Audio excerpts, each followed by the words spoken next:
recent report from the Financial Times states that a Chinese tech company has recently recruited Chinese university graduates to unwittingly spy on Western targets, including the United States. The Chinese firm Hainan Shiyan Duyan asked recruits to conduct so-called translation tests on sensitive U.S. government documents. They were also asked to do research of the Johns Hopkins Applied Physics Laboratory, and that lab receives a large amount of funding from the Defense Department. Recruits were also asked to research the backgrounds of the boards of directors and research the building's architecture as well as details of research contracts. This week, two leaders of the Senate Intel Committee, Senators Mark Warner and Marco Rubio, wrote the Federal Trade Commission Chair Lina Khan. They're asking the Federal Trade Commission to investigate TikTok. This after a report that TikTok engineers and Chinese executives had access to user data.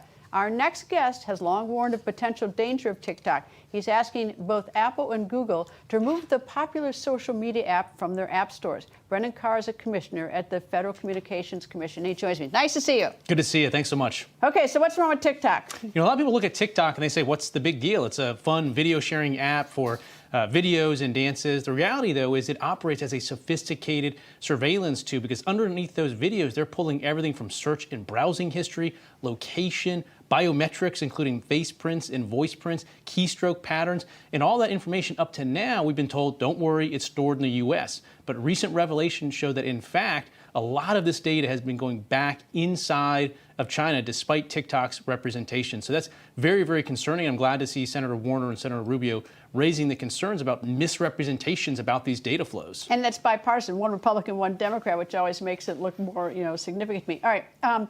Is it good even if it were kept in the United States? I mean, you went through that laundry list of things that were being kept. I mean, I don't want the Chinese to have that stuff, but I don't necessarily want why should a company here in the U.S. have that? You're right. There's a threshold question about all apps and how much data they're pulling. In fact, Congress is working right now to try to put some baseline protections in place.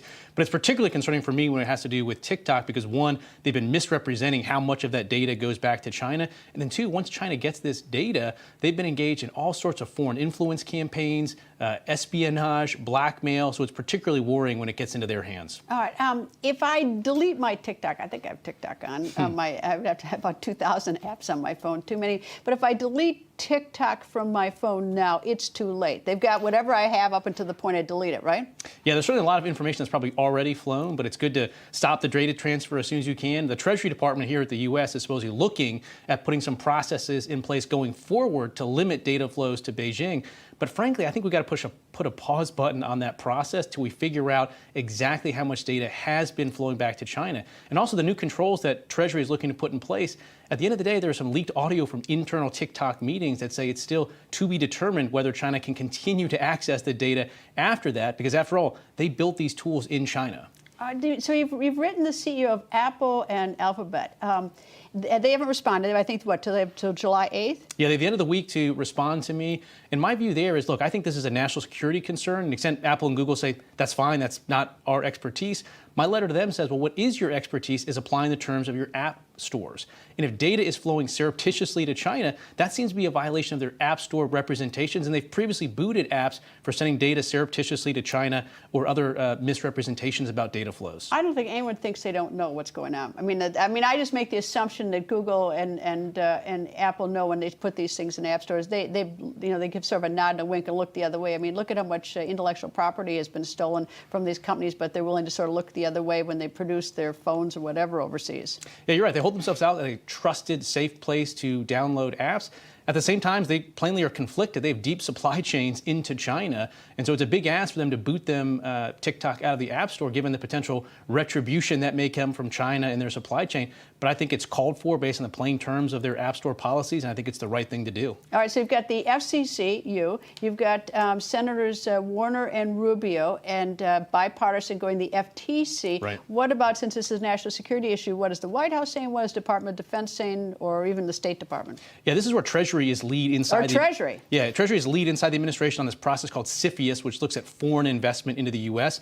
They've been running a process the last couple of years, and I would encourage them to accelerate their final decision on TikTok. You say a couple of years. I mean, when you say that, I mean, I just want to pull my hair out. I mean, it takes a couple of years. I mean, TikTok is not something brand new. They didn't just start collecting data with your letter.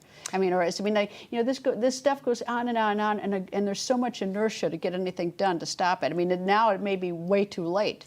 I mean, they've got our data, at least. Well, maybe you don't have TikTok. You're the smart one. But, I mean, it takes forever. And it'll take forever for you to get action. Yeah, it's time for us to take action. We made some good progress. We started with Huawei, ZTE, China Mobile at the FCC. So we're moving pretty swiftly through a lot of these entities with ties to CCP. TikTok is one that I'd like to see us make a bit faster progress on. You know, but everyone watches probably says, well, my kid's on TikTok. You know, it's just, what do you learn from a kid? Yeah, that's right. I mean, again, it's the video itself, that's sort of the sheep's clothing. It's what's underneath of it, that data that's being pulled. And for any one individual, maybe there's not that big of an espionage risk, but when you have millions and millions of Americans on this, all their data being potentially harvested and pulled back into China, where they have a world-leading data operation that's designed for one reason, which is to keep the CCP in power, that's really where the concern comes in. The entire commission on board with this? So I'm just one of 4 commissioners. I'm the only one that's spoken out on this. At this point, it looks that potentially the FTC could be the lead agency that looks at this as opposed to the FCC. And that's fine by me. I just think some component of the federal government needs to take concrete action here. All right. Suppose that Google doesn't want to take it off their Alphabet, off their App Store, and neither does Apple. They just say no. We'll see. You know, that's entirely possible that they come out with that response. My hope would be that Treasury through CFIUS or the FTC through their process will ultimately force the hand of these companies if they don't do it voluntarily. And force them, and how do they force them? You can boot them from the App Store, or you can put tighter controls. No, how can Treasury boot? What can Treasury do to them? Treasury through the CFIUS process has authorities with respect to foreign investment, including authority over TikTok, and the FTC has authority directly over TikTok as well. All right, well, I'll be watching July 8th. Anyway, thank you very much. Thank you for joining me, and thank you for doing that. I guess I'll get rid of my TikTok. Brendan Carr, thank you.